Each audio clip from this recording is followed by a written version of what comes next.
Hi നമസ്കാരം. My name is Rinu.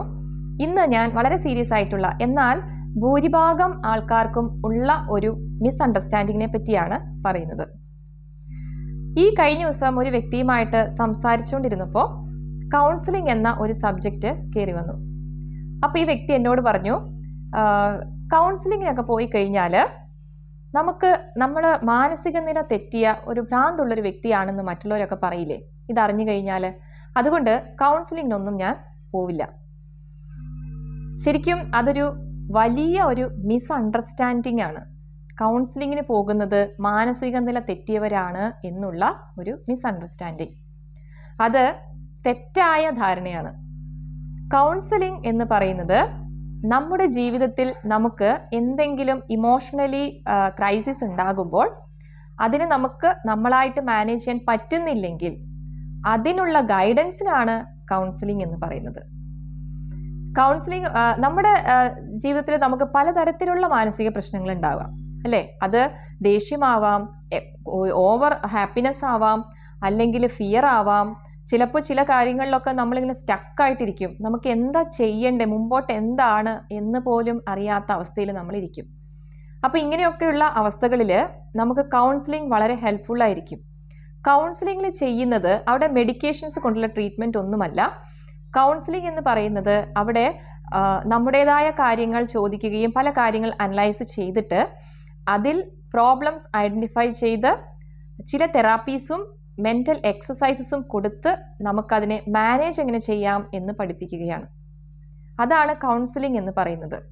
അതുകൊണ്ട് തന്നെ ഒരിക്കലും ഒരു കൗൺസിലിങ്ങിന് പോകുന്നതിന് നമ്മൾ മടിക്കേണ്ട കാര്യമൊന്നുമില്ല. പിന്നെ ഈവൻ നമുക്ക് ആ മാനേജ് ചെയ്യാൻ പറ്റാത്ത അല്ലെങ്കിൽ നമുക്കുണ്ടാകുന്ന ആ മെൻ്റൽ സ്ട്രെസ്, ആ സ്ട്രെസ്ഫുൾ സിറ്റുവേഷൻ നമ്മൾ മാനേജ് ചെയ്യേണ്ടത് എങ്ങനെയാണെന്ന് പഠിക്കുന്നു. ഈവൻ ഇത് മാത്രമല്ല, നമുക്ക് ഭാവിയിൽ ഇതുണ്ടായി കഴിയുമ്പോൾ അല്ലെങ്കിൽ സമാനമായ ആ സിറ്റുവേഷൻസ് ഉണ്ടാകുമ്പോൾ എങ്ങനെ മറ്റൊരാളുടെ ഹെൽപ്പില്ലാതെ അത് മാനേജ് ചെയ്യാം, അതും ഒരു പ്രധാനപ്പെട്ട ഒരു കാര്യമാണ് കൗൺസിലിങ്ങിൽ. പക്ഷെ ഒറ്റ കാര്യമാണ് നമ്മൾ ശ്രദ്ധിക്കേണ്ടത്.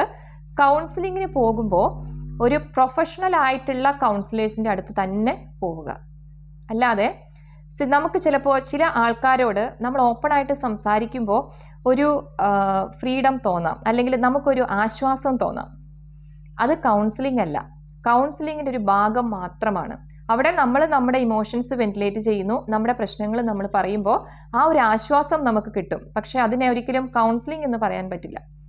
കൗൺസിലിങ്ങിൽ നമ്മൾ ആ പ്രശ്നങ്ങൾ പറയുമ്പോൾ അത് എന്തുകൊണ്ട് സംഭവിച്ചു എന്നും ഇപ്പോൾ അതിനെ തരണം ചെയ്യാൻ എന്താണ് നമ്മൾ ചെയ്യേണ്ടതെന്നും ഭാവിയിൽ ഇങ്ങനെ ഉണ്ടാകുമ്പോൾ ഒരു ഹെൽപ്പ് ഇല്ലാതെ നമ്മൾ എങ്ങനെ അതിനെ മാനേജ് ചെയ്യാം എന്നുമാണ് കൗൺസിലിങ്ങിൽ ചെയ്യുന്നത്. അതുകൊണ്ട് തന്നെ ഒരിക്കലും കൗൺസിലിംഗ് മാനസിക നില തെറ്റിയവർക്കോ അല്ലെങ്കിൽ മെൻ്റലി ഇൽ ആയവർക്കോ അല്ല, അത്തരം സിറ്റുവേഷനിലേക്ക് എത്താതിരിക്കാനായിട്ട് ചെയ്യുന്ന ഒരു കാര്യമാണ് കൗൺസിലിംഗ്. അതുകൊണ്ട് ആരും തന്നെ ഇനി കൗൺസിലിംഗ് കേൾക്കുമ്പോൾ പേടിക്കുകയും വേണ്ട, കൗൺസിലിങ്ങിന് പോകാനായിട്ട് മടിക്കുകയും വേണ്ട. നമ്മുടെ പേഴ്സണൽ ഇംപ്രൂവ്മെൻറ്റിനും നമ്മുടെ മാനസിക നില നല്ല രീതിയിൽ വെക്കാനും നമുക്ക് നല്ലൊരു ലൈഫ് ലീഡ് ചെയ്യാനും ഒക്കെ ഗൈഡൻസ് കിട്ടും നമ്മളൊരു കൗൺസിലിങ്ങിന് പോകുമ്പോൾ. ഒറ്റ കാര്യം, അത് ഒരു പ്രൊഫഷണൽ കൗൺസിലേഴ്സിൻ്റെ അടുത്ത് ആയിരിക്കണം. Thank you.